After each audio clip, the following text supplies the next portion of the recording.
नमस्कार दोस्तों। आज हम लोग गणित का कुछ बेसिक पढ़ेंगे कक्षा 9 की। जो पहला पार्ट है नंबर सिस्टम, जिसे कहते हैं संख्या पद्धति। आज हम लोग इसके बेसिक जो होते हैं मैथ में क्या क्या किसे कौन सी संख्या कौन क्या होती है उसे हम लोग पढ़ेंगे। जैसे है नंबर 1 प्राकृतिक संख्या। प्राकृतिक संख्या जिसे कहते हैं नेचुरल नंबर। नेचुरल नंबर क्या होती है? 1 2 3 4 5 ऐसे ही हम यहाँ 6 लिख सकते हैं, 7 लिख सकते हैं, अनंत तक होती हैं।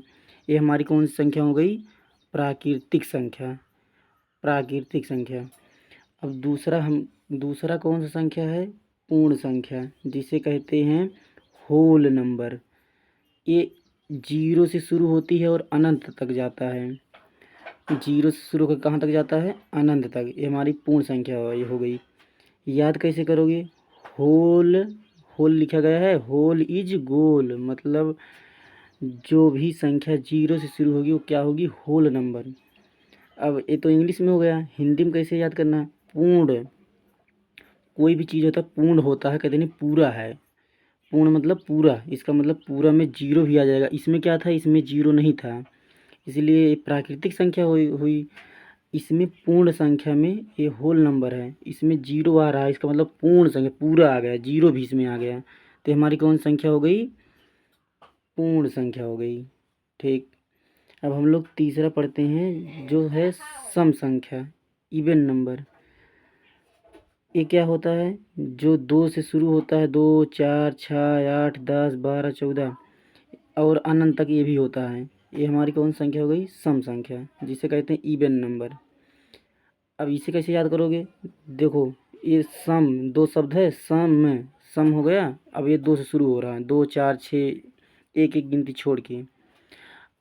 ऐसे ही विषम संख्या होगी।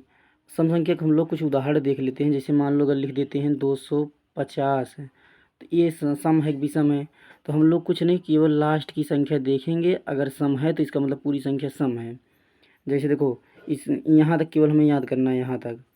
अगर लास्ट में 2 रहेगा, 4 रहेगा, 6 रहेगा, 8 रहेगा और 0 रहेगा तो सम संख्या होगी। इसका मतलब इसमें 0 है तो ये सम संख्या हो गई। अब आगे हम लोग देखते हैं विषम संख्या।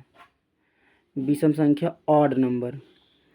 अब इसे कैसे याद करोगे? विषम में 3 अक्षर है, इसमें देखो 3 आ रहा है, इसका मतलब 1 3 5 7 जो सम संख्या के अलावा कोई भी संख्या बची है वो क्या होगी? हमारी विषम संख्या।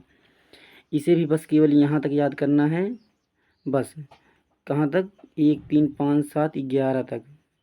अगर किसी के लास्ट में 200 हम लोग लिख देते हैं 53, इसका मतलब लास्ट में 3 है तो 3 इसमें है। इसका मतलब है कि लास्ट में संख्या देखेंगे, अगर वो हमारी संख्या विषम होगी तो पूरी संख्या विषम होगी। ठीक है। अब इसके बाद है विषम संख्या के बाद है पूर्ण संख्या। पूर्ण संख्या जिसे कहते हैं पूर्ण नहीं, पूर्णांक संख्या है, इंटीजर नंबर। पूर्णांक संख्या वह होती है, यह ये प्लस भी होता है, इधर इधर वाली प्लस हो गई, ये माइनस भी, इसमें माइनस भी संख्या इंटीजर नंबर होता है पूर्णांक संख्या। 0 भी आता है। हम लोग इस चार्ट के माध्यम से भी देख सकते हैं। अगर इधर जाएंगे तो हम लोग निगेटिव है, निगेटिव संख्या हो गई, और इधर जाएंगे तो पॉजिटिव हो गई, 0 के इस तरफ वाला, और बीच में 0 है, ये हमारी क्या हो गई? इंटीजर नंबर, पूर्णांक संख्या। अब अगली संख्या है भाज्य संख्या, जिसे कहते हैं कंपोजिट नंबर। कंपोजिट नंबर क्या होता है? ये 4 6 8 9 ऐसे कुछ संख्या लिखे हैं। भाज्य कहते नहीं, भाज्य इसका मतलब कोई भी संख्या में भाग हो जाए, भाज्य मतलब भाग हो जाए, कट जाए किसी और संख्या से।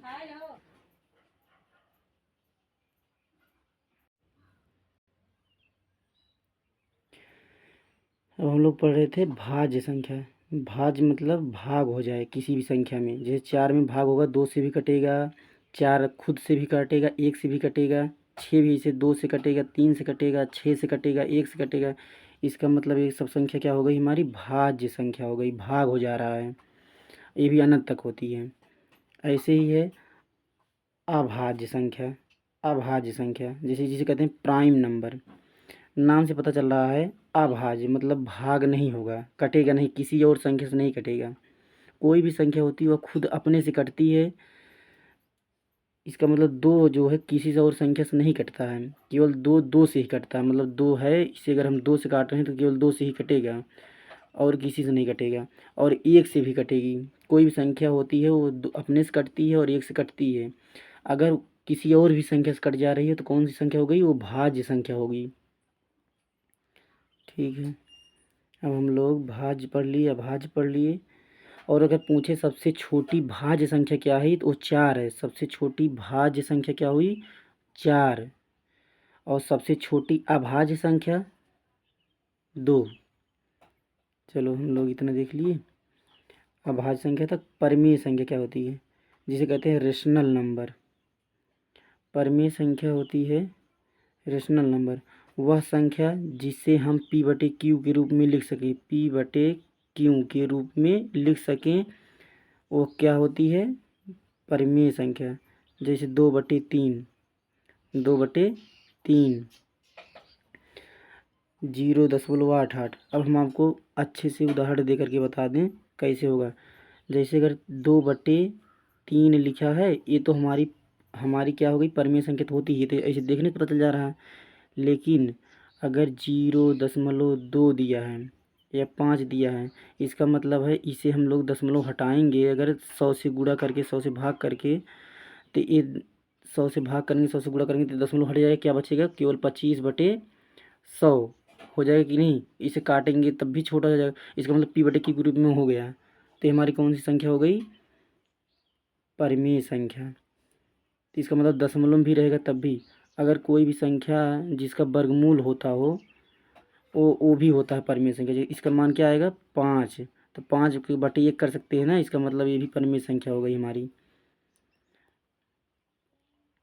ठीक है, अब अगर लास्ट 0.88 जैसे लिखे हैं यहाँ पर तो इसका मतलब है 0.88 बार बार वही संख्या अगर आ रही, दशमलव के बार बार वही संख्या आ रही तो ये भी हमारी परिमेय संख्या होती है। और अगर कोई भी संख्या केवल ऐसे लिखा है 5, इसका मतलब बटे में नहीं लिखा गया कुछ, तो हम लोग बटे 1 कर सकते हैं। इसका मतलब अगर कोई संख्या कुछ भी लिखा रहे, केवल संख्या लिखा रहे, तो इसका मतलब वो भी हमारी क्या होती है, परिमेय संख्या होती है। हम लोग परिमेय संख्या देख लिए। दशमलव वही हम लोग वही यहाँ पर लिखे हैं कि यहाँ पर फिर √25, 2/3। ठीक है, अब आगे चलते हैं। क्या है, परिमेय संख्या पढ़ लिए। अब है अपरिमेय संख्या, जिसे कहते हैं इरेशनल नंबर। जिसे अब जैसे p बटे क्यू के रूप में लिख सकते थे हम लोग, इसे p बटे क्यू के रूप में नहीं लिख पाएंगे। देखते हैं कैसे नहीं लिख पाएंगे, कौन सी संख्या है। अगर 0 मतलब इधर कोई भी संख्या आ रही बार बार बदलती जा रही है, कोई भी संख्या रुक नहीं रही, अनंत तक जा रही है, बार बार दूसरी संख्या जा रही है। अब तक हम लोग इसमें पढ़े थे बार बार वही संख्या आ रही थी, तो जो बार बार वही संख्या आएगी तो परिमेय संख्या होगी। लेकिन दशमलव के बाद बार बार दूसरी संख्या जा रही, बदलती जा रही है, रुक नहीं रही है, तो वो हमारी क्या हो जाएगी, अपरिमेय संख्या। चलो, और जिस जिस अंडर रूट का मान नहीं होता, √3 का मान नहीं होता है कोई भी, तो ये हमारा क्या हो गया, अपरिमेय संख्या। अगर यहाँ पर हम लोग 4 लिख देते हैं अंडर रूट, या 9 ही लिखते हैं तो हमारा 3 हो जाएगा। मतलब जिस संख्या का वर्गमूल नहीं होता है तो क्या होती है, हमारी अपरिमेय संख्या। और इसमें एक और भी आता है पाई। पाई का मान 22/7 लिखा जाता है, लेकिन एग्जैक्ट इसका मान 22/7 नहीं होता, इसलिए पाई अगर पूछे क्या है, पाई हमारी क्या है, अपरिमेय संख्या। तो आशा करते हैं हम लोग यहाँ तक पढ़ लिए हैं, तो आशा करते हैं आप लोगों को अच्छे से समझ में आया होगा।